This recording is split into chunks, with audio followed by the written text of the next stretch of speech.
everybody goes, oh, and swells when the music swells. The #1 box office hit of all time returns to theaters tomorrow.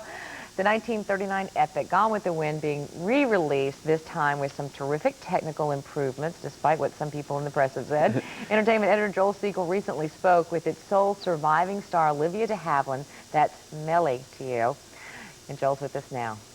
Good morning, Good Lisa. morning. Honestly, a great treat. It was like interviewing royalty.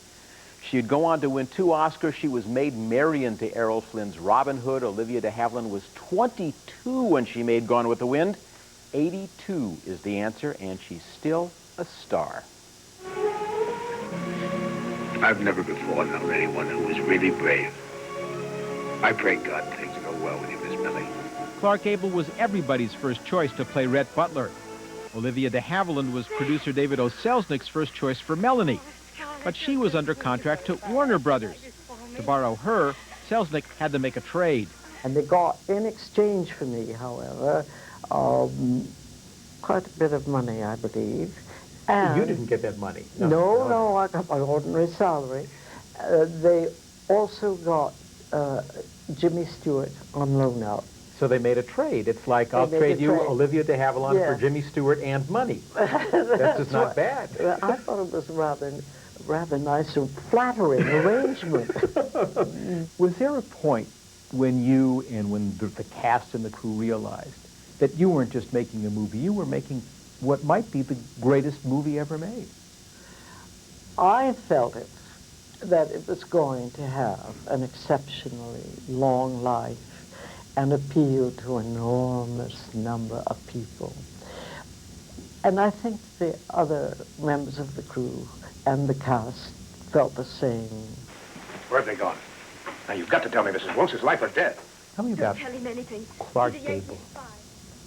Oh, I wish I could tell you what he was really like, and I regret to say I can't.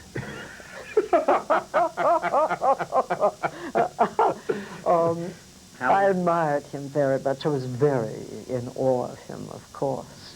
But in spite of my awe of Clark Gable, I did pull a terrible trick on him.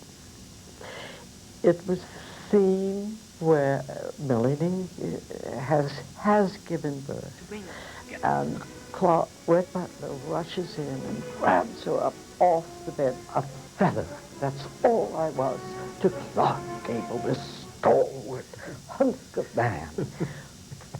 I noticed that there was a cement weight with an iron ring on the set that was used to hold down some camera apparatus.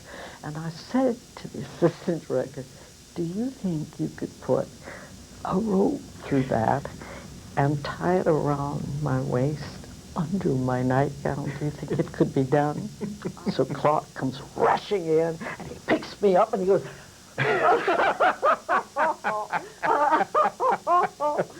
that was naughty, wasn't it?